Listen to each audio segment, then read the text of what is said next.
Praise the lord. Good morning. ప్రభువైన యేసుక్రీస్తు వారి నామమున మీ అందరికీ కూడా ఉదయకాల శుభములను తెలియచేస్తున్నాను. అందరూ బాగున్నారా?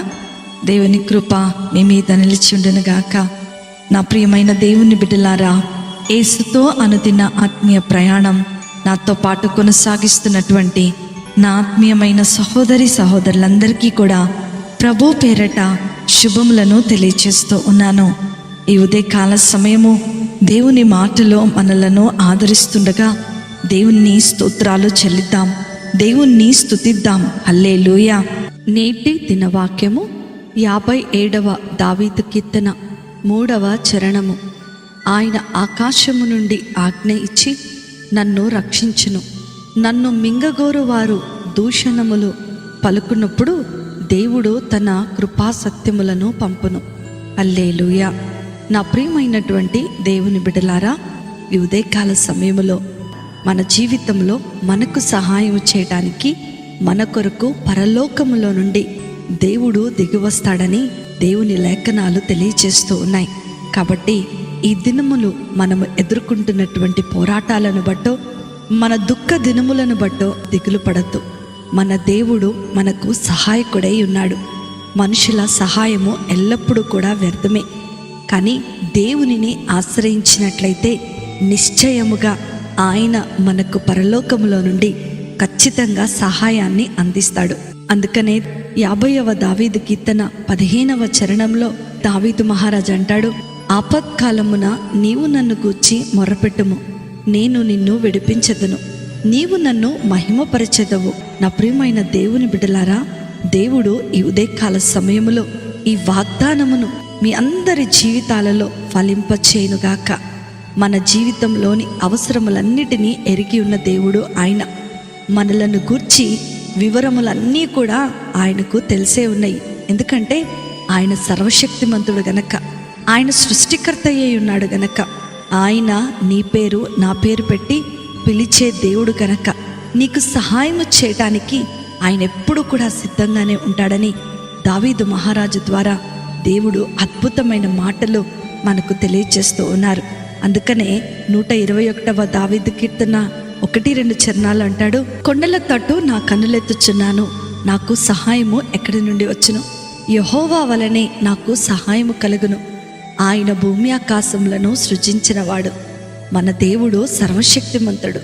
ఆయన శక్తిమంతుడై ఉన్నాడు కనుకనే ఆయన దృష్టిలో నుండి ఒక్క నక్షత్రం కూడా మరుగై ఉండనేరదని దేవుని యొక్క వాక్యము సెలవిస్తూ ఉంది. నా ప్రియమైన దేవుని బిడ్డలారా, దేవుడు నీ యందు నా యందు శ్రద్ధ కలిగి ఉన్నాడు. ఆయన నిశ్చయముగా మీ ప్రతి ప్రార్థనకు జవాబును అనుగ్రహించబోతున్నాడు. మీ జీవితంలో ప్రతి విషయములను ఆయన ఇప్పుడు మీరు ఎదుర్కొంటున్నటువంటి పరిస్థితులన్నిటినీ ఆయన బాగుగా ఎరిగి ఉన్నాడు. చాలాసార్లు అనుకుంటూ ఉంటాం, నా ప్రార్థన దేవుడు ఆలకించటం లేదు, ఆయన నన్ను పట్టించుకోవటం లేదు, నాకే ఎందుకు ఇలా జరుగుతుంది, లేకపోతే నేను ప్రార్థిస్తున్నాను కానీ నా జీవితంలో సంతోషాన్ని నేను చూడలేదు అని అనుకుంటూ ఉంటాం. ఉదయకాల సమయంలో ప్రభు నీకు సహాయం చేస్తాడు. నీ పరిస్థితులన్నీ కూడా ఆయన బాగుగా ఎరిగి ఉన్నాడు. ఎందుకంటే ఆయన మిమ్మును పేరు పెట్టి పిలిచేటువంటి దేవుడుగా ఉన్నాడు. ఎంతటి సర్వశక్తిమంతుడైనటువంటి దేవుడు మనకు ఉన్నందుకు మనము సంతోషించాలి. నా ప్రియమైన సహోదరి సహోదరులారా, మన కష్ట సమయములో, మన కన్నీటి సమయములో ఆయన కొరకే మనము ఎదురు చూద్దాం. కేవలము దేవుని మీదనే ఆధారపడతాం. నేడు మీకు సహాయము అందించేటువంటి ఆ కొండల తట్టు మీ కనులెత్తినట్లయితే ఆయన మీ మొరను ఆలకించబోతున్నాడు. మీరు ఎదుర్కొంటున్నటువంటి సమస్యలను దేవుడు తప్పకుండా సంధిస్తాడు. మీరు ఎటువంటి స్థితిలో ఉన్నప్పటికీ ఆయన మిమ్మలను కాపాడుతాడు. ఆయన మీ అవసరములన్నిటినీ కూడా తొలగించి, మీ సమస్యలన్నిటినీ కూడా విమోచించి మీకు సహాయం చేసి మీ జీవితాలలో సమృద్ధికరమైనటువంటి దీవెనలను కుమ్మరిస్తాడు. కాబట్టి నా ప్రియమైన దేవుని బిడ్డలారా, భయంకరమైనటువంటి పరిస్థితులను చూచి భయపడక దేవుని వైపుకు మాత్రమే విశ్వాసముతో మన కన్నులు ఉంచినట్లయితే ఈరోజు ఖచ్చితంగా దేవుడిని ప్రార్థనకు సమాధానం అనుగ్రహించబోతున్నాడు. అట్టి కృపా ధన్యత ఆశీర్వాదము వాక్యం వింటున్న దేవుని పిల్లలైన మీ అందరికీ అనుగ్రహించబడును గాక. ఆమేన్. ప్రార్థన చేసుకుందామా? ప్రేమగల మా ప్రియ పరలోకపు తండ్రి, కృపగల దేవా, మీకున్నతమైన పాదములకు వందనాలు.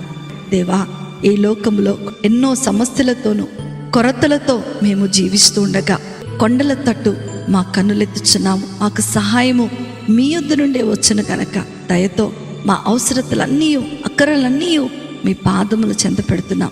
మమ్మను ఆశీర్వదించండి. మా అనుదిన అవసరతలను సాధించటానికి నీ సన్నిధానములో ఎల్లప్పుడూ మేము ఉపవాసముతో ప్రార్థించుటకు మా హృదయములను ఆయత్తపరచమని నజరేయుడైన యేసుక్రీస్తును శక్తి కలిగిన నామములో అతి వినయముతో అడిగి వేడుకొనుచున్నాను తండ్రి. ఆమేన్, ఆమేన్, ఆమేన్. ప్రభు మిమ్మలను, మీ కుటుంబాలను దీవించుగాక. ప్రేమతో మీ సహోదరి శిల్ప జోసెఫ్.